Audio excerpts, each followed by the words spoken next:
നമസ്കാരം. Kerala astrology blog എന്ന ഈ ചാനലിലേക്ക് ഏവരെയും സ്വാഗതം ചെയ്യുന്നു. ഇന്ന് 27/6/2024 വ്യാഴാഴ്ച ദിവസം, കൊല്ലവർഷം 1199, മിഥുന മാസം 13-ാം തീയതി, ചതയം നക്ഷത്രം. ഞാൻ അജയനാരായണൻ. ഇന്നത്തെ വിഷയം രേവതി നക്ഷത്രത്തിൻ്റെ പ്രത്യേകതകളെക്കുറിച്ചാണ്. നക്ഷത്രമണ്ഡലത്തിലെ അവസാനത്തെ നക്ഷത്രമാണ് രേവതി. രേവതി നക്ഷത്രം എന്ന് പറയുന്നത് ദേവഗണ നക്ഷത്രമാണ്, സ്ത്രീയോനി നക്ഷത്രമാണ്. നക്ഷത്രാധിപൻ ബുധനാണ്.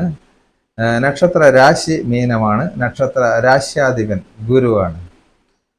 ബുധൻ നക്ഷത്രാധിപൻ ആയതുകൊണ്ട് ബുധനാഴ്ച ദിവസം ശ്രീകൃഷ്ണ ക്ഷേത്രം അല്ലെ ശ്രീരാമക്ഷേത്രം സന്ദർശിക്കുന്നതും ശ്രീരാമനെ പ്രാർത്ഥിക്കുന്നതും വളരെ നല്ലതായിരിക്കും.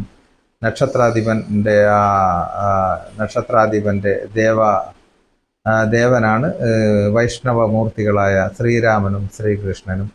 വളരെ രാവിലെ എഴുന്നേൽക്കുമ്പം തന്നെ ഈ ഭഗവാനെ, ഈ കൃഷ്ണനെയും രാമനെയൊക്കെ ഭജിച്ച് എഴുന്നേൽക്കുന്നത് വളരെ നല്ലതായിരിക്കും. നക്ഷത്രക്കല്ല് എന്ന് പറയുന്നത് മരതകമാണ്. മരതകം 3 ക്യാരറ്റിൽ, സ്ത്രീകളാണെങ്കിൽ ഇടത് കൈയുടെ ചെറുവിരലിൽ സ്വർണത്തിൽ കെട്ടി ധരിക്കുന്നത് വളരെ നല്ലതായിരിക്കും. പുരുഷന്മാർക്ക് വലത് കൈയുടെ ചെറുവിരലിൽ 3 ക്യാരറ്റിൽ സ്വർണത്തിൽ കെട്ടി ധരിക്കുന്നത് വളരെ നല്ലതായിരിക്കും. ബുധനാഴ്ച ദിവസങ്ങളിൽ പച്ച ഡ്രസ്സ്, ബുധൻ്റെ കളറായ പച്ച ഡ്രസ്സ് കൂടുതൽ ഇവർക്ക് ചേരും. ഭാഗ്യവും അതായിരിക്കും. എന്തെങ്കിലും നല്ല കാര്യത്തിന് പോകും പച്ച ഡ്രസ്സ് ഉപയോഗിച്ച് പോകുന്നത് നല്ലതായിരിക്കും. പിന്നെ ഇവർ പൊതുവെ ശാന്തരും,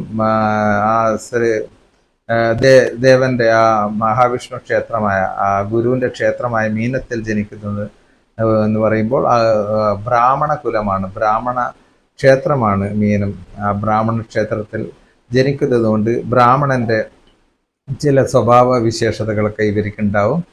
വളരെ നീറ്റ് ആൻഡ് ക്ലീൻ ആയിട്ട് ആണ് സംസാരത്തിലായാലും നമ്മളെ പൊതുവെ പേഴ്സണാലിറ്റി അവർ വളരെയധികം ക്ലീൻ ആയിട്ട് നിൽക്കുന്നവർ. വെറുതെ ഡ്രസ്സൊക്കെ ചെറിയൊരു ഒരു പ്രാവശ്യം വന്ന് കുറച്ച് മുഷിഞ്ഞ് അപ്പം തന്നെ ഡ്രസ്സ് മാറ്റി കുളിച്ച് അങ്ങനെയുള്ള ഒരു ശീലം അവർക്കുണ്ടായിരുന്നു.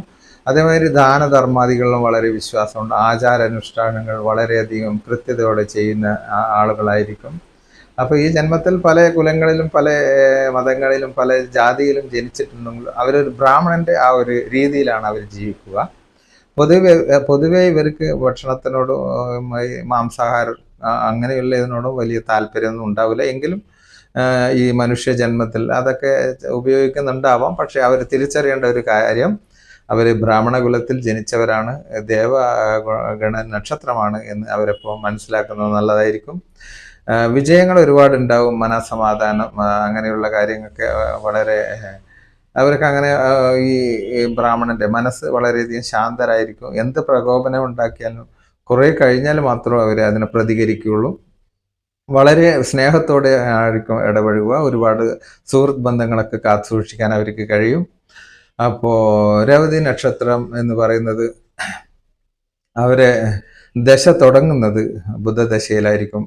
ആ ബുധദശ എന്ന് പറയുന്നത് ബുധന്റെ 17 വർഷമാണ് ദശകാലം ഉണ്ടാവുക. പക്ഷേ ശിഷ്ട ദശാകാലം ജനിക്കുമ്പോൾ എത്ര കാലം എത്ര ബാലൻസ് ഉണ്ട് അതിനനുസരിച്ച് ചിലപ്പോൾ ഈ 17 വർഷം ഉണ്ടാവില്ല, 10 വർഷം, 9 വർഷം, ചിലപ്പോൾ 12 വർഷം, ചിലപ്പോൾ 4 വർഷം. അത് കഴിഞ്ഞിട്ട് വരുന്ന കേതുദശയിൽ കുറേ ശാരീരിക പ്രശ്നങ്ങളൊക്കെ ഉണ്ടാവാനുള്ള സാധ്യതയുണ്ട്. അത് കഴിയുമ്പോൾ ഒരു 20-25 വയസ്സൊക്കെ ആകുമ്പോൾ ശുക്രദശ തുടങ്ങും. ശുക്രദശയിൽ അവർക്ക് ഒരുപാട് ഉയർച്ചയും വാഹനം, വീട്, വിവാഹം, കുട്ടികൾ, അങ്ങനെ പല തരത്തിലുള്ള വിജയങ്ങളൊക്കെ ഉണ്ടാകുന്ന ഒരു നക്ഷത്രമാണ് ഇവർ. ദേവഗണ നക്ഷത്രത്തിൽ പിറന്നതുകൊണ്ട് ഒരുപാട് ആദരവുകളൊക്കെ പുറത്തുനിന്ന് കിട്ടും. വളരെ ബഹുമാനത്തോടു കൂടിയുള്ള ഒരു സമൂഹത്തിൽ ജീവിച്ച് ഉന്നതമായിട്ടുള്ള സ്ഥാനങ്ങളൊക്കെ നേടാനുള്ള ഒരു ഭാഗ്യമുണ്ടാവും. ഇത് പൊതുവെ നക്ഷത്രത്തിൻ്റെ ഒരു ഇതാണ് ഞാൻ പറഞ്ഞത്. ബാക്കി നമുക്ക് അനുഭവിക്കുന്നത് ജാതകത്തിൽ ലഗ്നത്തിൻ്റെ അവസ്ഥ, ലഗ്നാധിപൻ എവിടെയാണ്, അതേമാതിരി മറ്റുള്ള ഗ്രഹങ്ങളൊക്കെ എവിടെയാണ്, അതിനനുസരിച്ചിട്ടുള്ളതാണ്.